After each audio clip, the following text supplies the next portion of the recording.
Hi hello అందరికీ నమస్తే. Welcome to my channel PR English Adda. Telangana గవర్నమెంట్కి సంబంధించినటువంటి టెట్ ఎగ్జామినేషన్ విడుదల అయింది. ఈరోజే విడుదల అయింది. అయితే ఎగ్జామినేషన్ ఎప్పుడు ఉంటుంది, నోటిఫికేషన్ ఎప్పుడు జరిగింది, ఎప్పటి నుంచి అప్లై చేయాలి, అప్లికేషన్ ఫీజు ఏంటి, ప్రాసెస్ ఏంటి, ప్రతి ఒక్క దాని గురించి ఈ వీడియోలో డీటెయిల్గా తెలుసుకుందాం.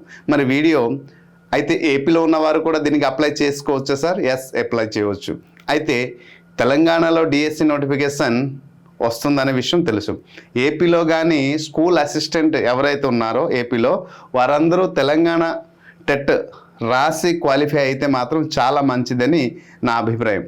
ఎందుకంటే ఇప్పుడు ఉన్నటువంటి ఈ school assistant notification, DSC notification ఆగస్టులో రాబోతున్న నోటిఫికేషన్లో స్కూల్ అసిస్టెంట్కి అసలు చాలా తక్కువ పోస్టులు ఉన్నాయి. అలాగే ఎస్జిడి కూడా చాలా తక్కువ పోస్టులు ఉన్నాయి. కాబట్టి తెలంగాణ నోటిఫికేషన్ వస్తుంది కాబట్టి మరి దానికి ప్రిపేర్ అవ్వాలని ముందు టెట్ క్వాలిఫై అవ్వాలి, రైట్? మరి ఆ టెట్కి కావాల్సినటువంటి గైడ్ లైన్స్ అంతా కూడా ఈ వీడియోలో మనం తెలుసుకుందాం. Before going to detail information and unlist it's my humble request to all the aspirant, please do like and subscribe my channel. If there is a time, please share this video to all the aspirants, right? Notification ఎప్పుడు వచ్చింది? ఈ రోజు వచ్చింది, కానీ date ఏమో నిన్నటిది ఉంది. So right, download of TGTET June 2026కి సంబంధించినటువంటి ఈ బులెటిన్ ఇన్ఫర్మేషన్ డీటెయిల్ నోటిఫికేషన్ ఎప్పుడు ఉంటుంది అంటే వెబ్సైట్లో రేపు, ఓకే, టుమారో డీటెయిల్ అంటే కోర్సు సిలబస్, ది సిలబస్, ముఖ్యంగా పేపర్ 2 పేపర్ 1కు ఉన్నటువంటి సిలబస్ ఏవైతే ఉన్నాయో ఏమైనా సిలబస్ మారిందా, ఎక్కడైనా కొన్ని లెసన్స్ యాడ్ చేయడం జరిగిందా, సో వీటన్నిటి అప్డేట్ కూడా దాంట్లో ఉంటుంది. అయితే మ్యాక్సిమం మారదు.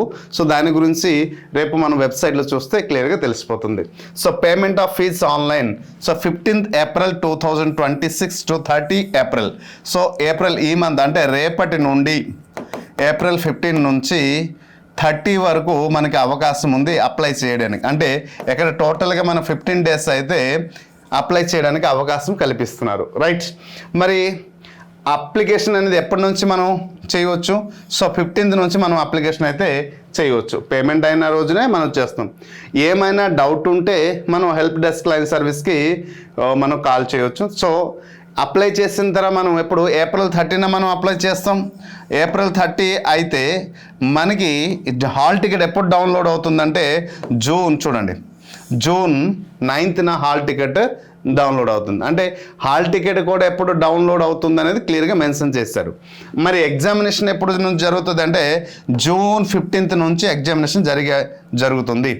అంటే జూన్ 15th నుంచి మనకి ఎగ్జామినేషన్ జరుగుతుంది. ఎప్పటి వరకు? జూన్ 30 వరకు, ఓకే. దాదాపు 15 రోజుల పాటు ఎగ్జామ్ జరగానే మధ్య మధ్యన వేరే వేరే షెడ్యూల్స్ ఉంటుంది. అయితే టోటల్గా జూన్ 15 నుంచి అయితే మనకి ఇప్పుడు ఈ రోజు నుంచి మనం క్యాల్కులేషన్ చేసుకుంటే April to May to June అంటే కేవలం 60 రోజు వ్యవధిలో 60 days, ఓకే, 60 daysలోనే మనకి ఎగ్జామినేషన్ అనేది ఉండడం జరుగుతుంది. కాబట్టి ప్రతి ఒక్క ఆస్పిరెంట్స్ ఈ 60 daysలోనే ఆల్రెడీ మీ యొక్క ప్రిపరేషన్ కొనసాగుతూనే ఉంది. కానీ ఈ 60 daysలోనే మరి కొంచెం ఇంప్రూవ్మెంట్ చేసుకుంటే ఎవరైతే తక్కువ మార్క్స్ వచ్చి డిస్క్వాలిఫై అయ్యారో వారందరికీ ఇది గొప్ప అవకాశం అని చెప్పవచ్చు. Timings of examination. So paper 1 SGT వారికి ఎవరైతే ఉన్నారో పేపర్ 1 అయితే 9 AM to 11:30 PM వరకు ఉంటుంది, ఓకే. మరి పేపర్ 2కు 2 PM నుండి 4:30 అంటే 2.5 hours మనకి ఎగ్జామినేషన్ ఉంటుంది. So declaration of result July 28 నుండి 31st లోపు ఈ డేట్ పీరియడ్లో మనకి జూలైలోనే మనకి జూన్ 30లో ఎగ్జామ్ జరిగితే జూలై అంటే వితిన్ 1 monthలో రిజల్ట్ అనౌన్స్మెంట్ చేయడం అనేది జరుగుతుంది అని ఇక్కడ డీటెయిల్ ఇన్ఫర్మేషన్ ఇవ్వడం జరిగింది. సో ఇక్కడ మనం క్లియర్గా తెలుసుకున్నాం కదమ్మా. ఇక్కడ డేట్ ఆఫ్ టైమింగ్స్ అంటే మార్నింగ్ మనం చూద్దాం. 15వ తేదీ నుంచి 30 వరకు జూన్లో జరగవలసిన ఎగ్జామినేషన్ ఏంటంటే 2 hours 9 AM నుంచి 11:30 వరకు. ఆఫ్టర్నూన్ టైమ్స్ ఏమో ఎక్కడ కూడా 2:30 hours అంటే దాదాపు మనకి 150 minutes అయితే ఎగ్జామినేషన్ ఉంటుంది, ఓకే. ఈ 150 minutes అనేది 2.5 hours అంటాం. పేపర్ 1 మార్నింగ్ షిఫ్ట్, పేపర్ 2 అనేది ఆఫ్టర్నూన్ షిఫ్ట్ ఉంటుంది, రైట్. సో ఇక్కడ మనం గమనించాల్సింది ఏంటంటే అన్నిటికన్నా ఇంపార్టెంట్ ఏంటంటే ఎగ్జామ్ ఫీజ్. ఎస్, గతంలో చూస్తే ఎప్పుడు కొంత డిఫరెంట్ అయితే ఉంది. సో టీజీ టెట్కి ఎవరైతే అప్లై చేయబోతున్నారో జనరల్ అండ్ బీసీ, చూడండి, జనరల్ అండ్ బీసీ క్యాండిడేట్కి 750 రూపీస్ ఉంటుంది. సో అంటే జనరల్ బీసీ అంటే ఏంటమ్మా, ఓసీ అండ్ బీసీ వారికి అయితే టోటల్గా 750 రూపీస్ అప్లైకి ఉంటుంది fee. Okay, so paper 1 or only paper 2, paper 1 and paper 2 రెండిటి కలిపి కాదు, ఏదైనా ఒక పేపర్కి అప్లై చేస్తే 750. లేదు సార్ నేను డైట్ కంప్లీట్ చేశాను, బీఎడ్ కంప్లీట్ చేశాను, నాకు ఎలిజిబిలిటీ ఉంది, పేపర్ 2కి ఉంది, పేపర్ 1కి ఉంది, మరి నా పరిస్థితి ఏమిటి అంటే, yes, paper 1 and 1000 rupees for those who appearing for the both paper 1 and 2. So ఒక స్టూడెంట్ కానీ పేపర్ 1 పేపర్ 2 కానీ క్వాలిఫై అయితే ఇది ఓన్లీ పేపర్ 1 ఆర్ పేపర్ 2. మీరు పేపర్ 1 కానీ పేపర్ 2కి అప్లై చేస్తే 750. లేదు నేను 2 పేపర్లు అప్లై చేస్తాను అంటే 1000 రూపీస్ అనేసి ఎక్కడ ఉంది, పేపర్ 1 అండ్ పేపర్ 2 ఈ 2 పేపర్లకి అప్లై చేస్తే 1000 రూపీస్ అని ఎక్కడ క్లియర్గా మెన్షన్ చేయడం జరిగింది. ఫర్ ఎస్సీ క్లియర్గా ఉందండి మా, for SC ST and PWD candidate the examination fee would be 700 for only 1 paper. ఓకేనా, సో ఇక్కడ SC and ST and PH వీరికి అయితే 700, ఇక్కడ 50 రూపీస్ మాత్రమే తగ్గింది. ఓకేనా, మరియు ఒకవేళ పేపర్ 1 పేపర్ 2 రెండింటికి కానీ అప్లై చేస్తే 950 రూపీస్ పే చేయాల్సి ఉంటుంది. ఇది ఓన్లీ పేపర్ 1 ఆర్ పేపర్ 2. ఇక్కడ పేపర్ 1 అండ్ పేపర్ 2కి అప్లై చేస్తే 950 రూపీస్ అయితే ఉంటుంది, క్లియర్గా ఇక్కడ మెన్షన్ చేయడం జరిగింది. సో క్యాండిడేట్ త్రూ వెబ్సైట్ ద్వారా పేమెంట్ చేసుకోవాల్సి ఉంటుంది, అది రేపటి నుండి. Okay, so right. నెక్స్ట్ మనం గమనించేస్తే ఎగ్జామినేషన్ సెంటర్స్ ఎక్కడ ఉంటుంది అంటే మనకి మన తెలంగాణలో మొత్తం పైన ఎన్ని డిస్ట్రిక్ట్లు ఉన్నాయంటే 33 డిస్ట్రిక్ట్స్ ఉన్నాయి. ఈ 33 డిస్ట్రిక్ట్లో అన్ని డిస్ట్రిక్ట్లో ఎగ్జామ్ సెంటర్ అయితే లేవు. అది గతంలో ఎగ్జామ్ రాసిన వారికి దీనిపైన సంపూర్ణమైన అవగాహన ఉంది. అయితే మరి ఏ డిస్ట్రిక్ట్లో ఎగ్జామినేషన్ ఉంది సార్, మా పరిస్థితి ఏమిటి? రైట్, ఏ డిస్ట్రిక్ట్లో ఎగ్జామినేషన్ ఉంది అంటే మీరు గమనించాలి, మీరు అప్లై చేసేటప్పుడు candidate can submit order of preference of the examination centre or district. So ఇక్కడ కొన్ని డిస్ట్రిక్ట్ చూపించడం జరుగుతుంది, ఆ డిస్ట్రిక్ట్లో మీరు సెలెక్ట్ చేయాలి. If I belongs to the Rangareddy, నాది రంగారెడ్డి జిల్లా కాబట్టి నేను రంగారెడ్డి సెలెక్ట్ చేసుకుంటాను, లేదా హైదరాబాద్ చేసుకుంటాను, లేకపోతే సంగారెడ్డి చేసుకుంటాను. నాకు నచ్చినటువంటి ఒక ఆర్డర్ చూస్ చేస్తాను. నేను ఏ డిస్ట్రిక్ట్లో అయితే ఆర్డర్ చూస్ చేసుకున్నానో ఎగ్జామ్ సెంటర్స్, ఆ సెంటర్లోనే నాకు ఎగ్జామినేషన్ ఉంటుంది. ఒకవేళ నంబర్ 1లో నేను రంగారెడ్డి పెట్టాను, నాకు రాలేదు అంటే నా పక్క జిల్లాలో హైదరాబాద్లో నాకు ఇవ్వచ్చు. సో దిస్ ఇస్ ద, ఇలా మనం ఖచ్చితంగా అప్లై చేసేటప్పుడు మాత్రమే మనం చూడాలి. Candidate can submit order of preference of the examination centre is shown in the online application.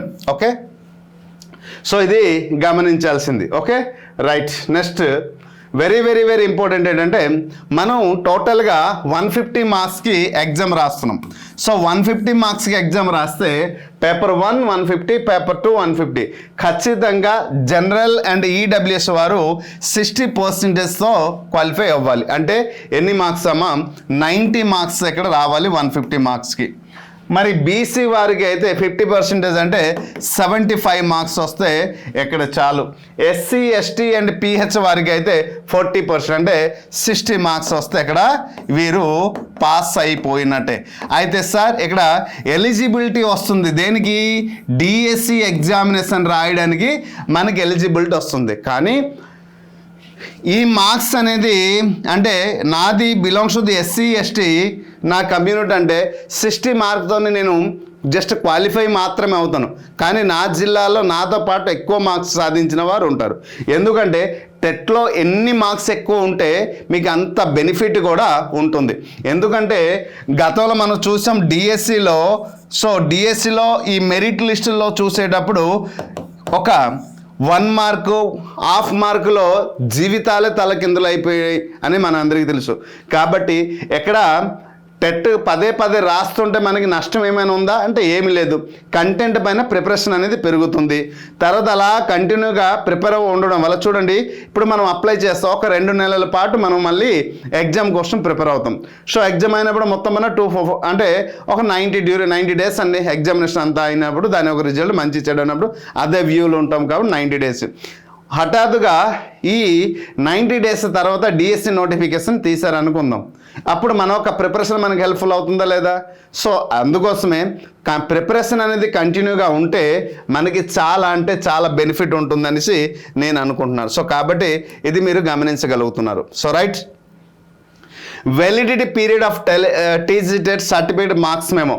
So గతంలో ఇది 7 years మాత్రమే ఉండేది కదా, కానీ ఎప్పుడైతే సుప్రీంకోర్టు ఆర్డర్ ఇవ్వడం జరిగింది, ఎన్సిటీ నార్మ్స్ ప్రకారం ఆర్డర్ ప్రకారం ఇది లైఫ్ టైం వ్యాలిడిటీ అయితే ఇవ్వడం జరిగింది. వ్యాలిడిటీ ఫర్ ఒక్కసారి క్వాలిఫై అయిపోతే ఎన్నిసార్లు డిఎస్ వచ్చినా మనం రాసుకోవడానికి అవకాశం అయితే ఉంది. కాబట్టి ఇది లైఫ్ వ్యాలిడిటీ అంటే ఫర్ లైఫ్. ఇంకొకసారి మనం రాసుకుంటే మంచిది, నో ప్రాబ్లం. మనం మార్క్స్ పెంచుకోవడానికి మనం రాసుకోవచ్చు. సో ఎన్నిసార్లు మనం ప్రతి ఒక్కసారి 10 మార్కులు ఒక్కసారి మీరు రాస్తారు 100 మార్క్స్ వచ్చింది, నెక్స్ట్ టైం రాస్తారు 105 వచ్చింది, నెక్స్ట్ టైం రాస్తారు 110, ఇంకోసారి రాస్తారు 120 వచ్చింది, మంచిదే కదా. సో మార్క్స్ ఇంక్రీజ్ అవ్వడం వల్ల మంచి బెనిఫిటే దొరుకుతుంది.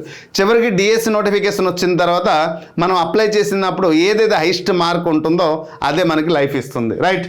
సో కాబట్టి weightage for TG TET scores in teachers recruitment test అనేసి అన్నాం. సో ఇక్కడ టెట్ స్కోర్ అనేది 20% వెయిటేజ్ ఇవ్వడం జరుగుతుంది కదా. సో ఈ 20% వెయిటేజ్ ఇవ్వడం వల్ల ఈ మన ఒక లైఫ్ లైన్ ఏదైతే ఉంటుందో అది మారుతుంది ఈ యొక్క వెయిటేజ్ బట్టి. లేదంటే మనం టెట్టే రాయము కదా. సో కాబట్టి టెట్లో మ్యాక్సిమం 100+ స్కోర్ ఉంచడానికి ప్రయత్నించండి. ఉంచితే మీకు చాలా మంచి జరగబోతుంది. సో రైట్, మరి రేపటి రోజు వచ్చినటువంటి ఇన్ఫర్మేషన్ బులెటిన్ ఏవైతే వస్తుందో ప్రభుత్వం నుంచి ఏమైనా సిలబస్లో మార్పులు చేర్పులు ఉన్నాయా లేదా, ఇంతకుముందు జనవరిలో అయితే జరిగినటువంటి విధానం ఉందా, వెల్ అండ్ గుడ్. ఎందుకంటే రీసెంట్గా ఎగ్జామ్ జరిగింది కాబట్టి ఇప్పుడు మార్పులు చేర్పులు అయితే ఉండవు, అదే సిలబస్ అదే కంటెంట్ ఉంటుంది కాబట్టి. సో ఎనీహౌ దాని గురించి ఇంకా ఫర్దర్ వీడియోలో సిలబస్ గురించి మనం మాట్లాడదాం. ఇంకొక విషయం, ఇక్కడ నుంచి ప్రతి ఒక్క విషయము మన టీసీ టెట్కి సంబంధించినటువంటి వీడియోస్ అన్నీను కూడా, అలాగే ఏపీకి సంబంధించిన డిఎస్సికి సంబంధించిన ఓన్లీ పిఆర్ ఇంగ్లీష్ అడ్డాలోనే మీరు ఫైండ్ అవుట్ చేయగలుగుతారు. సో కాబట్టి ప్రతి ఒక్క ఆస్పిరెంట్కి హంబల్గా రిక్వెస్ట్ చేస్తున్నానంటే ఛానల్ని సబ్స్క్రైబ్ చేయండి, మరికొంతమంది షేర్ చేయండి. అన్ని రకాలమైన అప్డేట్ అయితే ఇవ్వడానికి సంసిద్ధంగా ఉంటాను. So this is the detail information about the TG TET. ఓకేనా, రేపటి రోజున పేపర్ 1 అండ్ పేపర్ 2కి సంబంధించినటువంటి డీటెయిల్ ఇన్ఫర్మేషన్ మనం క్లియర్గా మాట్లాడుతున్నాం. Hope you understand clearly. Thank you.